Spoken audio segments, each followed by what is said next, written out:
Listening too closely to this, but the news tonight I kept hearing was Trump was hedging. He, on 3 or 4 cases, thanks to Howard Jackson of NBC, was forced to say, you know, I'm going to watch the testimony tomorrow by Dr. Ford, and I may hear something that persuades me, convinces me. He a number of times suggested he's open to jumping off this hill and not fighting for it anymore. Your thoughts about that? And this new information says that he's still bleeding, that the Judge Kavanaugh, his nomination is bleeding again. Right. And the president spoke, of course, before this latest allegation was made public, thanks to the good reporting at NBC. You're right. This was the first time even the slightest bit of hedging, the slightest bit of doubt was conveyed by President Trump, who both publicly and privately had been completely standing behind Kavanaugh to this point, though they don't have much of a personal connection. He said that today in the press conference. This is not someone he really knew before this process started. He has begun to identify with him, particularly on these allegations. He has been saying time and again that he does not think these allegations are factual. He thinks, and he compares them to the same sort of claims of sexual misconduct, of mistreatment of women that were levied against him during the campaign. Charges he, of course, has completely denied. Yeah, but that's illogical because he paid off women who he knew had a case against him. I'm not saying it's not like this tells him, come on, this doesn't inform him that the women aren't telling the truth. His experience should inform him that they are, because he paid them to shut up. Well, that is what he did, but his public stance has never been that, of course. He does not acknowledge that he does that. And that was where he was again today, hitting those notes. But it was interesting that he suggested that he would be willing to listen tomorrow, to watch this testimony. In fact, he was also supposed to tomorrow have a meeting with Deputy Attorney General Rod Rosenstein to discuss his future, perhaps to decide his fate, and therefore maybe the fate of the Russia probe. And he said tonight in this press conference he's going to delay that because he doesn't want it to get in the way. He wants people to watch this hearing, and he suggested the nation will too. Thank you so much. Let me go to Yamiche. I was watching one of the best dances I've seen on stage since Michael Jackson's Moonwalk. This guy was all over the place. I thought it was a hell of a performance, actually, given the fact he's in trouble. And he's in more trouble in the last hour than he was last hour. Yamiche, you went head to head with him. By the way, you don't work for the New York Times anymore. Their loss. You're with public television. But what do you make? How is it? I think the candidacy, the nomination of Judge Kavanaugh is bleeding right now, profusely. This latest charge is more recent. It's a charge of behavior, perhaps criminal behavior. I guess you could say if you shove somebody against the wall in a sexual way, and as everybody's watching and aghast, it's a brutal move by a guy who's been consistently portrayed as a guy who is a bad drunk.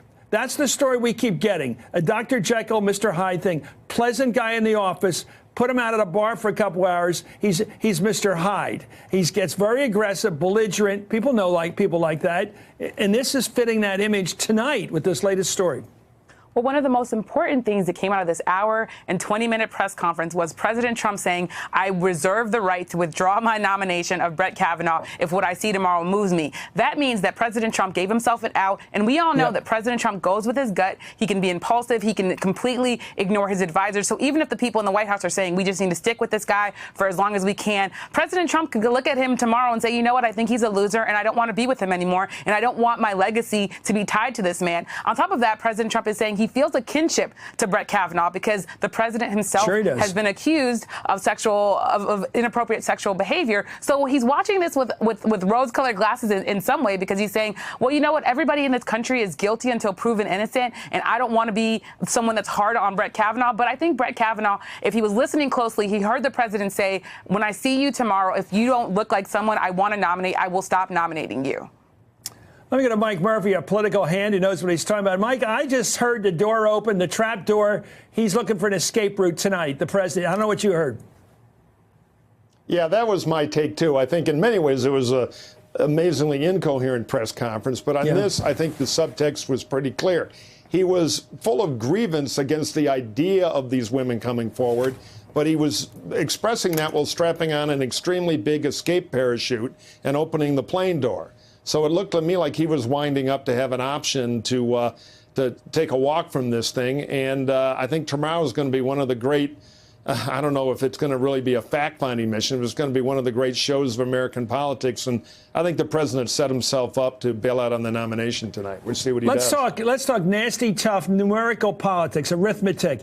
He needs 50 out of 51 Republicans. He gets some Democrats if he gets the 50. As they say, Joe Manchin, you can get the Senate from West Virginia if you don't need them. That's what the Republicans, you guys know that. So he still needs 50 Republicans. Is he anywhere near that right now? Can you tell? After all this, I don't think he is, and I think the real choice is going to be not delaying it, which there will be a lot of pressure on tomorrow with new allegations, though I'm suspicious of anonymous ones. The real question will be, is it time to change up because the clock is ticking to another nominee? Delaying it won't make it better. So if they don't have the votes Friday, I think you're going to see the nomination withdrawn and their move as quick as they can, probably into the lame duck session, which the Democrats will go crazy over too, but change the channel, try somebody new and get out of this thing.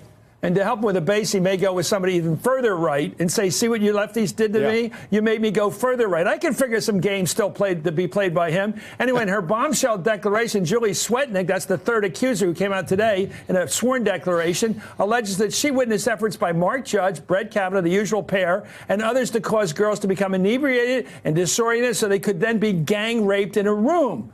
Kavanaugh's lawyer denied the allegations. Let's listen. He doesn't know her. He's never met her. And we've had people already calling our office and emailing us saying they don't know her. They've never seen her at the parties that they attended with him. But when you think about the allegations, they are alleging that for years there were gang rapes going on with multiple men, with multiple women being victims. That is such a frightening allegation. No one's gone to the police to this day to report those allegations. It's truly outrageous. I didn't understand that, Fatima, because is she saying it's outrageous they didn't report it or outrageous that it happened?